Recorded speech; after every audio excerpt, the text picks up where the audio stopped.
नमस्कार साथियों, परीक्षान परिवार में आप सभी का स्वागत है। जैसा कि साथियों हम लोग क्या कर रहे हैं, केबीएस में जो साइंस पूछा जाएगा, साइंस का पोर्शन हम उसको देख रहे हैं। इसके पहले हम लोग क्या किए साथियों, जितने भी साइंस अभी तक पूछे गए थे, विज्ञान से जितने भी केबीएस में प्रश्न आए थे पिछले साल, हम उसको करवा चुके साथियों। आज हम लोग देखेंगे केबीएस में प्रैक्टिस सेट प्रश्न अच्छे साथियों लाए गए हैं जो आपके वो परीक्षा मिलेंगे। तो चलिए साथियों हम लोग शुरुआत करते हैं। उसके पहले देखते हैं हमारा आज का मोटिवेशनल थॉट क्या, हम उसको देखेंगे और केबीएस में जितने भी साइंस के प्रश्न पूछे जाएंगे उसको करते हुए हम लोग आगे बढ़ेंगे। तो दिया साथियों, सफलता क्रियाओं से ज्यादा हमारी प्रतिक्रियाओं पर निर्भर करती है। सफलता क्रियाओं से ज्यादा हमारी जो प्रतिक्रिया होती है उस पर निर्भर करती है साथियों। तो कहा गया सफलता क्रियाओं से ज्यादा हमारी प्रतिक्रियाओं पर निर्भर करती है। चलिए इसी क्रम हम लोग शुरुआत करते हैं, देखते हैं आज का हमारा पहला प्रश्न क्या है साथियों। पहला प्रश्न हमारा दिया है, इसमें दिया साथियों, त्वरित गति में सीधे पथ पर गतिमान वस्तु के लिए, त्वरित गति में सीधे पथ पर गतिमान वस्तु के लिए निम्नलिखित में से कौन सा कथन सही नहीं है। निम्नलिखित में से कौन सा कथन सही नहीं है पूछ रहा साथियों। त्वरित गति में सीधे पथ पर गतिमान वस्तु के लिए निम्नलिखित में से कौन सा कथन सही नहीं है। ऑप्शन ए दिया है, इसकी गति बदलती रहती है। बी है, इसका वेग हमेशा बदलता रहता है। सी है, यह हमेशा पृथ्वी से दूर जाता है। और डी है, एक बल हमेशा कार्य करता है। तो त्वरित गति क्या होती है, त्वरित गति पर क्या होती है, कोई चीज सीधे पथ पर गतिमान वस्तु की क्या होती है के लिए निम्नलिखित में से, गतिमान मतलब कि कोई वस्तु इस पर क्या रही है, लगातार गति कर रही है। तो इसमें कौन सा कथन सही नहीं है। इसकी गति बदलती रहती है, बिल्कुल सही बात है। इसका वेग हमेशा समान बदलता रहता है, ये भी बात है। यह पृथ्वी से दूर जाता है, ये भी बात। लेकिन एक बल हमेशा कार्य करता है, यही क्या होगा, सही नहीं होगा साथियों। हमारा जो डी ऑप्शन दिया है, एक बल हमेशा कार्य करता है, यही क्या होगा, सही नहीं होगा। तो डी ऑप्शन जो दिया हमारा क्या होगा, यही सही होगा। अगला प्रश्न देखते हैं, पोखरण परीक्षण 11 कब किया गया था। पोखरण परीक्षण 11 कब किया गया था। ऑप्शन ए है 11 जून 1998, बी है 9 जून 1998, सी है 11 मई 1998 और डी है 29 मई 1998। तो इसमें क्या हुए थे साथियों, 5 सफल परीक्षण में से क्या होता है, पहला ऑपरेशन शक्ति, जो पहला ऑपरेशन शक्ति परीक्षण था उसका परीक्षण सफल परीक्षण किया गया था। पहला ऑपरेशन शक्ति परीक्षण जो था, 5 सफल परीक्षण, पोखरण क्या था, राजस्थान में पोखरण जो था, उसमें पहला जो 5 परीक्षण थे, 5 में से पहला जो शक्ति परीक्षण सफल हुआ था वो कब हुआ था साथियों, 11 मई 1998। कब हुआ था, 11 मई 1998 को पोखरण परीक्षण 11 किया गया था। ऑप्शन हमारा जो सी दिया वही क्या होगा, सही होगा। अगला प्रश्न देखते हैं, मनुष्य की बड़ी आंत की लंबाई कितनी होती है। मनुष्य की बड़ी आंत की लंबाई कितनी होती है। ऑप्शन ए दिया है 1.5 मीटर, ऑप्शन 2 है 2 मीटर, ऑप्शन 3 है 3.5 मीटर, ऑप्शन सी है 7.5 मीटर। तो मनुष्य की बड़ी आंत की अगर बात करते हो, उसकी लंबाई साथियों कितनी होती है, इसको बोलते हैं 1.5 मीटर, या फिर कितनी होती है, 5 फुट होती है। कितनी होती है, 5 फुट होती है। ठीक है, कितनी होती है, 1.5 मीटर। और वहीं अगर छोटी आंत की बात करता है, छोटी आंत की अगर बात करता है, वो कितनी होती है साथियों, 6 से 7 मीटर होती है। 6 से 7 मीटर लंबी होती है। तो पूछ रहा है मनुष्य की बड़ी आंत की लंबाई कितनी होती है, 1.5 मीटर, अर्थात या तो फिर 5 फुट होती है। हमारा ए ऑप्शन जो दिया वही क्या होगा, सही होगा। अगला प्रश्न देखते हैं, मानव शरीर की सबसे बड़ी ग्रंथि है। मानव शरीर की सबसे बड़ी ग्रंथि है। Option A thyroid, option B है पिट्यूटरी, ऑप्शन सी है ब्रिक, ऑप्शन डी है यकृत। तो मानव शरीर की सबसे बड़ी ग्रंथि कौन सी होती है साथियों, ये कौन सी ग्रंथि होती है, यकृत। यकृत जिसे हम क्या कहते हैं, लीवर कहते हैं, लीवर कहते हैं। और साथियों क्या होता है, ये कशेरुकी प्राणी जो होते हैं, कशेरुकी प्राणी में ये पाया जाता है। कौन सी ग्रंथि, यकृत, जिसे लीवर कहते हैं, कशेरुकी प्राणी में पाया जाता है। और इसमें क्या होता है, इसमें जो पित्त रस होता है उसका स्राव होता है। सबसे बड़ी चीज इसमें क्या होता है साथियों, पित्त रस का क्या होता है, इसमें पित्त रस का स्राव होता है, इसमें पित्त रस का स्राव होता है। और यह क्या होता है, कशेरुकी जो प्राणी होते हैं उनमें यह पाया जाता है, अर्थात यकृत, जिसे हम क्या कहते हैं, लीवर कहते हैं। तो मानव शरीर की सबसे बड़ी ग्रंथि अगर कहें तो कौन सी होगी, ऑप्शन डी जो दिया वही क्या होगा, हमारा सही होगा। अगला प्रश्न देखते हैं, मलेरिया परजीवी का वाहक है। मलेरिया परजीवी किसका वाहक है, मलेरिया परजीवी का वाहक है। ऑप्शन ए है मादा एनोफिलीज मच्छर, ऑप्शन बी है कॉकरोच, ऑप्शन सी है एल्कोहल, ऑप्शन डी है ईस्ट। तो मलेरिया परजीवी वाहक मच्छर किसका होता है? ये ऑप्शन पहला ही दिया है, मादा एनोफिलीज मच्छर। इसमें क्या होता है, उसमें रोग में क्या होता है, उस रोगी को सर दर्द, बुखार जैसी क्या होती है समस्याएं होती है, हाथ मतलब बॉडी में कपकपी आदि चीजें इसमें होती है। तो इसमें किसके कारण होता है? मलेरिया जो परजीवी का वाहक मच्छर कहे तो मादा एनोफिलीज मच्छर जो होता है उसी कारण होता है। हमारा ए ऑप्शन जो दिया वही सही होगा। अगला प्रश्न देखते हैं, चीनी को एल्कोहल में परिवर्तन करने के प्रक्रम का नाम है। चीनी को एल्कोहल प्रक्रम मतलब एल्कोहल में परिवर्तित करना, चीनी को एल्कोहल में परिवर्तित करना, उसका नाम क्या होता है? नाइट्रोजन स्थिरीकरण, बी है मोल्डिंग, सी है किण्वन और डी है संक्रमण। तो चीनी को एल्कोहल में परिवर्तित किसके द्वारा किया था? ये नाइट्रोजन स्थिरीकरण जो हमारा होता है इसके द्वारा क्या करते हैं, चीनी को क्या करते हैं एल्कोहल में परिवर्तित करते हैं। किसके द्वारा? नाइट्रोजन स्थिरीकरण के द्वारा इसको परिवर्तित कर। ऑप्शन ए हमारा जो दिया वही सही होगा। अगला प्रश्न देखते हैं, निम्नलिखित में से कौन सी कोशिका अपना आकार बदल सकती है? कौन सी कोशिका अपना आकार बदल सकती है? अर्थात कहें साथियों, कौन सी कोशिका ऐसी होती है जो अनियमित होती है, अनियमित आकार की होती है, उसका कोई आकार निश्चित नहीं होता है। ऑप्शन ए है लौह रक्त कोशिका, ऑप्शन बी है सफेद रक्त कोशिका, ऑप्शन सी है अंडा कोशिका, ऑप्शन डी है ये सभी। तो निम्नलिखित में से कौन सी कोशिका अपना आकार बदल सकती साथियों? ये कौन सी कोशिकाएं होती? क्या लौह रक्त, क्या सफेद, क्या अंडा, क्या ये सभी? तो साथी ये कौन सी कोशिका होती है? जो हमारी WBC कोशिका होती है, व्हाइट ब्लड सेल, जिसे सफेद रक्त कोशिका कहते हैं। और सबसे बड़ी चीज साथियों, इसमें क्या होता है? हीमोग्लोबिन का अभाव होता है। हीमोग्लोबिन का क्या होता है? अभाव होता है। और इस कोशिका क्या होती है? इसका क्या होता है? कोई आकार निश्चित नहीं होता है। यह अनियमित कोशिकाएं पाई जाती, अनियमित आकार की कोशिका होती है हमारी WBC जो कोशिका होती है, सफेद रक्त कोशिका। ऑप्शन बी जो दिया है वही सही होगा। अगला प्रश्न देखते हैं, चाकू के ब्लेड को किसी सतह से रगड़ कर तेज करने के लिए निम्नलिखित में से कौन सा सबसे उपयुक्त होगा? चाकू के ब्लेड को किसी सतह से रगड़कर तेज करने के लिए निम्नलिखित में से कौन सा सबसे अधिक होगा? ऑप्शन ए है पत्थर, ऑप्शन बी है प्लास्टिक, ऑप्शन सी है लकड़ी के block, option D glass block. तो चाकू के ब्लेड को हम किस पर रगड़ सकते हैं? क्या प्लास्टिक के, क्या लकड़ी के ब्लॉक पर, क्या ग्लास के ब्लॉक पर? रगड़ कर करने के लिए निम्नलिखित, तो साथियों क्या होता है? चाकू को जो ब्लेड होता है उसको हम किस पर रगड़ सकते हैं? पत्थर पर रगड़ सकते हैं। उसको पत्थर की सतह से रगड़ करके तेज करने से निम्नलिखित कौन सबसे उपयुक्त? तो हमारा कौन होगा? पत्थर। ऑप्शन ए जो दिया वही सही होगा। अगला प्रश्न है, निम्नलिखित में से किसे पौधों के लिए प्राथमिक पोषक तत्व नहीं माना जा सकता है? निम्नलिखित में से किसे पौधे के लिए प्राथमिक पोषक तत्व नहीं माना जा सकता है? ऑप्शन ए दिया है ऑक्सीजन, ऑप्शन बी है नाइट्रोजन, ऑप्शन सी है फास्फोरस, ऑप्शन डी है पोटेशियम। तो साथियों इसमें क्या होता है? नाइट्रोजन क्या करता है? नाइट्रोजन पौधे में जो उसके पेड़, जो पौधे की जड़ होती है, तना होती है, उसमें क्या करता है? ये कोई खाद्य सामग्री पहुंचाता है। फास्फोरस क्या करता है? जो उसमें फल फूल पुष्प इत्यादि लगते हैं उसका कार्य करता है। पोटेशियम क्या करता है? उसमें पौधे में क्या करता है? एंजाइम्स का कार्य करता है। पोटेशियम जो होता है वो पौधे में किसका कार्य करता है? एंजाइम्स का कार्य करता है। तो ये सब तीनों पाए जाते हैं, लेकिन ऑक्सीजन का उनमें क्या होता है? अभाव होता है। ऑक्सीजन पोषक तत्व के रूप में नहीं माना जा सकता है। हमारा ए वाला ऑप्शन जो है वही क्या होगा? सही होगा। अगला प्रश्न देखते हैं, 1 बिलियन के 320 ग्राम विलायक जल में 40 ग्राम साधारण नमक विलेय है। बिलियन की सांद्रता का परिकलन करना है। तो इसमें बिलियन कितना दिया हमारा? बिलियन के 320 ग्राम विलेय जल में 40 ग्राम साधारण नमक है।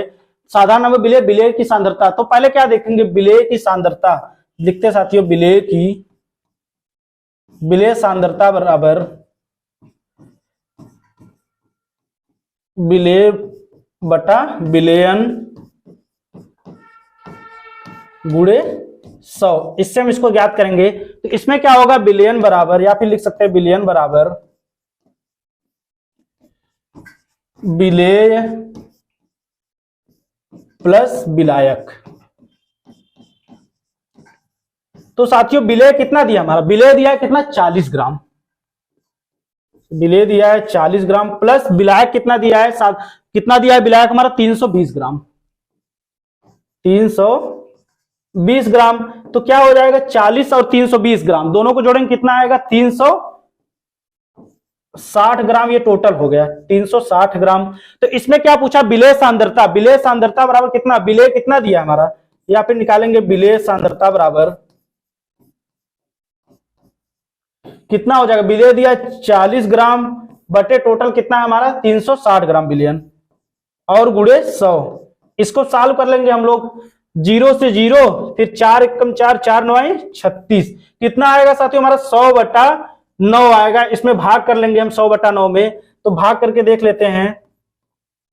तो 9 एकम 9 कितना बचेगा, 1 बचेगा, फिर 0 उतरेगा अपना, फिर 9 एकम 9, फिर कितना बचेगा, 1 बचेगा, दशमलव लगाएंगे, फिर वही 9 कम 11.1%। यही क्या होगा, ऑप्शन बी हमारा जो दिया है यही क्या होगा यहाँ पर सही होगा। 11.1% बिलियन की सांद्रता इसमें शामिल होती है। तो एक बार इसको समझ लेते हैं। पहले क्या निकाला था, 1 बिलियन के 350 ग्राम 320 ग्राम विलायक में जल में 40% नमक मिलाने पर, उसको विलेय करने पर कितना होता है, बिलियन की सांद्रता ज्ञात करनी है। तो विलेय सांद्रता बराबर क्या होगा, विलेय बटा बिलियन गुणे 100। तो बिलियन बराबर फिर लिख सकते हैं विलेय प्लस क्या होता है विलायक। हमारा दिया है कितना, विलेय दिया जल में कितना 40 ग्राम दिया और 350, इसको जोड़ेंगे 360 ग्राम आएगा। फिर हम निकाल लेंगे विलेय सांद्रता निकालना है, विलेय बटा इसको करेंगे तो 40 दिया, वो टोटल जो बिलियन आया 360 ग्राम, तो भाग करेंगे बाकी हमारा 11.1% वही आएगा। ऑप्शन बी जो दिया वही क्या होगा, सही होगा। अगला प्रश्न देखते हैं, निम्नलिखित में से कौन सी खरीफ की फसल नहीं है। निम्नलिखित में से कौन सी खरीफ की फसल नहीं है पूछा है। ऑप्शन ए दिया है मक्का, ऑप्शन बी दिया है ज्वार, ऑप्शन सी दिया है गन्ना, ऑप्शन डी दिया मसूर। तो क्या होता है, निम्नलिखित में से कौन सी खरीफ की फसल नहीं है साथियों, तो मक्का ज्वार गन्ना ही होता है, लेकिन मसूर नहीं होती साथियों। ऑप्शन डी हमारा जो दिया है क्या होगा यहाँ पर सही होगा। ऑप्शन डी, निम्नलिखित में से कौन सी खरीफ फसल नहीं है, तो ऑप्शन डी हमारा जो दिया है वही सही होगा। अगला प्रश्न देखते हैं, तंत्रिका ऊतक कहां नहीं पाया जाता है। तंत्रिका ऊतक कहां नहीं पाया जाता है, देखते हैं साथियों। ऑप्शन ए है दिमाग में, ऑप्शन बी है मेरुदंड में, ऑप्शन सी है कंडराओं में, ऑप्शन डी दिया है कपाल तंत्रिकाओं में। तो साथियों किसमें नहीं पाया जा सकता साथियों, तो ये पाया जाता है आपके मस्तिष्क में पाया जाता है, आपके मेरुदंड में पाया जाता है, कपाल तंत्रिकाएं जो होती है उनमें भी पाया जाता है, लेकिन कंडराओं जो कंडराएं हमारी होती है उनमें क्या होता है, इनका अभाव होता है, ये नहीं पाया जाता। हमारा सी वाला ऑप्शन जो दिया है वही क्या होगा यहाँ पर सही होगा। अगला प्रश्न देखते हैं, एक मनुष्य किसी खड़ी चट्टान के पास ताली बजाता है और उसकी प्रतिध्वनि 2 सेकंड के पश्चात सुनाई देती है। यदि ध्वनि की चाल 346 मीटर पर सेकंड ली जाए तो चट्टान तथा मनुष्य के बीच दूरी कितनी होगी। तो इसको निकाल लेते, पहले ध्वनि की चाल लिख लेते कितनी दी है।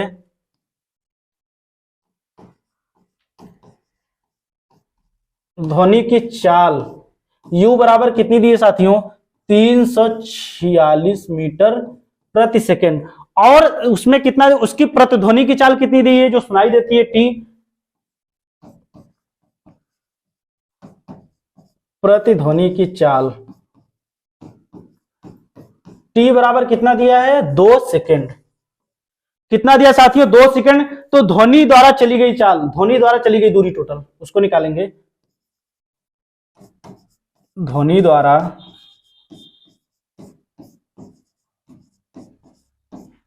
चली गई दूरी कितनी हो जाए साथियों, 346 गुणे 2। इसको कर लेंगे साथियों, हमारा कितना होगा, भाग गुणा कर लेंगे, 2 छंग 12 के 2 हासिल, 1 2 चौक 8 1 9 2 3 6, तो कितना हो जाएगा 692 मीटर। 692 मीटर। तो इसके बाद क्या पूछा है, तो चट्टान तथा मनुष्य के बीच की दूरी, चट्टान तथा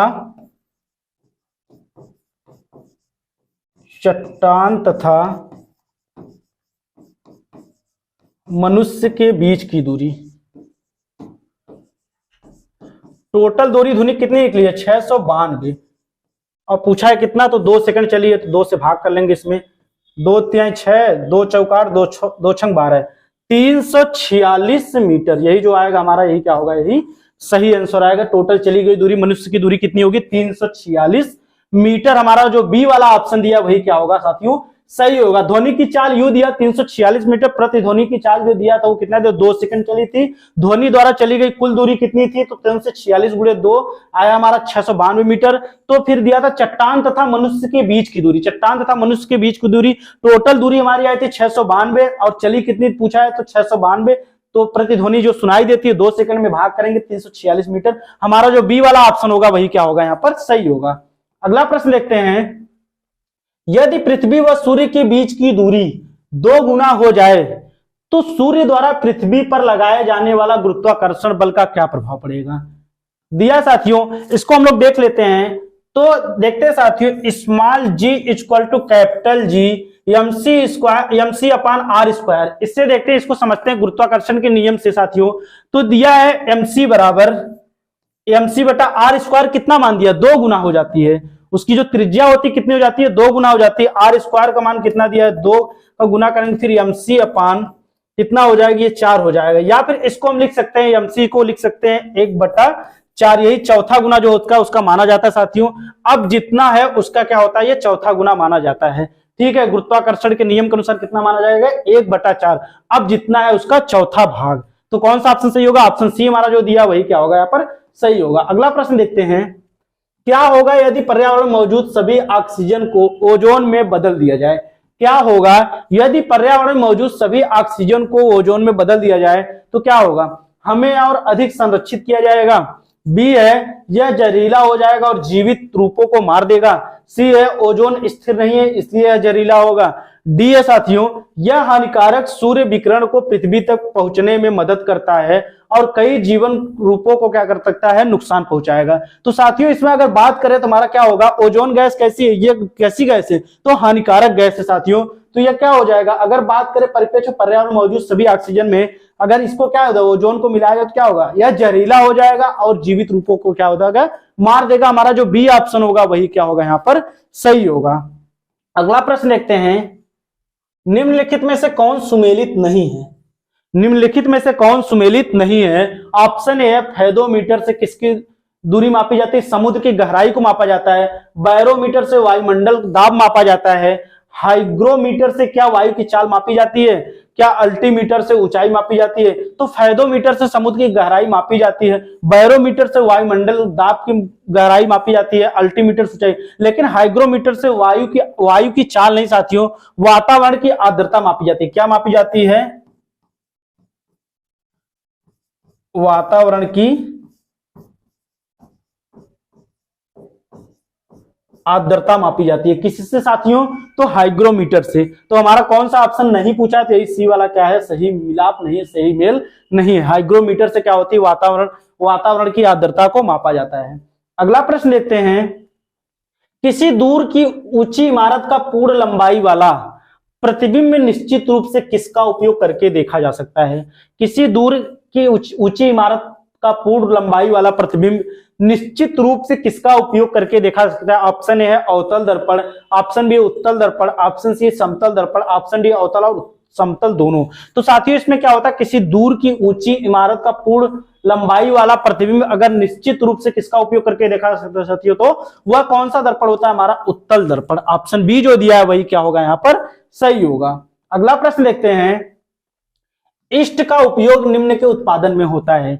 इष्ट का उपयोग किसके उत्पादन में होता है। ऑप्शन ए दिया है चीनी, ऑप्शन बी दिया है एल्कोहल, ऑप्शन सी दिया है हाइड्रोक्लोरिक अम्ल, ऑप्शन डी दिया है क्या साथियों ऑक्सीजन। तो साथियों इसमें क्या होता है, इष्ट का उपयोग निम्न में से किसके उत्पादन में किया जाता है। क्या चीनी के उत्पादन में, क्या अल्कोहल, क्या हाइड्रोक्लोरिक अम्ल, कि ऑक्सीजन। तो साथियों किसके उत्पादन में होता है यह, तो यह होता है एल्कोहल के उत्पादन। हमारा जो बी ऑप्शन दिया है वही क्या होगा सही होगा साथियों, एल्कोहल। हमारा जो बी ऑप्शन वही क्या होगा यहाँ पर सही होगा। इष्ट का उपयोग एल्कोहल के उत्पादन में किया जाता है।